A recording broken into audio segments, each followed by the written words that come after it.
atmosphere is absolutely electric, isn't it? The energy is just palpable. I want to explain where I'm coming from. I focus on meaningful innovation, the stuff that will impact your organization and your bottom line, because absolutely we need to be very mindful of that.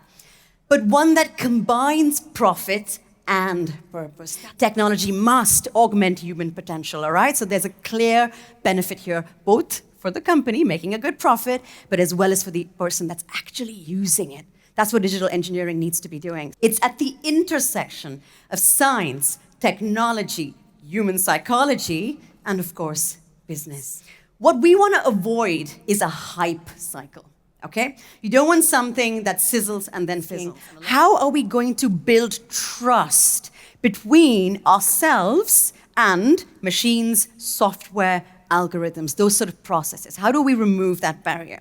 We are currently, by the way, not even experiencing true AI. Let me just burst that bubble. We are at AGI, Artificial Generalized Intelligence. And I'm very curious to know how many of you think that this is really a bit unsettling, which is a good thing, by the way. A lot of great technology start that way. And how many of you think, I'm going to use that tomorrow? It comes back to human perception. These systems allow frictionless access for you, your user, your workforce. Now, as we segue into the second tech area, I brought my phone out to do a bit of a social experiment. I am working with a distraction theorist at the moment. This is someone, I kid you not, whose full-time job it is to examine our place in the middle of all this digital noise. How do we keep our sanity? Sure. How we brainstorm, ideate, prototype, train, upskill is already morphing and changing. So what is this comprised of? 3 areas. The objects and surfaces around us will start to come alive with content, and what an opportunity this is for brands. It's being used for packaging at supermarkets, right? So what Heinz have done is you can simply, using your smartphone camera, hold it up over any product from Heinz. So long as it reads the visual marker, kind of like a QR code, it then pulls up an interactive experience right there on your screen. And we already experience our reality in 3D.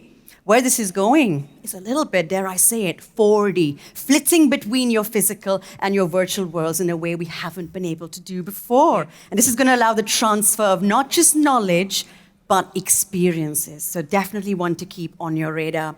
So as we start to wind down the last minute or two, a few words of caution. I need to balance this out.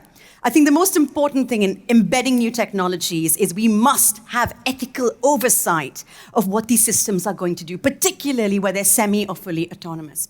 We absolutely must at all times be aware of data transparency, and you as leaders cannot just park this off to the CTO or IT team. It's not an IT challenge, guys. It's across business lines. You need to be very fluent to be able to address your workforce and the public to inspire that faith. Finally, we are at a pivotal moment. It's an inflection point. What we need all of this to do is free us up to actually take the tedium away from our work so we can focus on critical decision making and actually be able to reap the benefits of this. And now as businesses, you're having to operate in hyperscale. So even as we're becoming more digital, digital is actually becoming more human. Technology needing to have our human needs at the core of its engineering, because otherwise we're simply left with something that is meaningless. The future is human. Thank you so much for listening.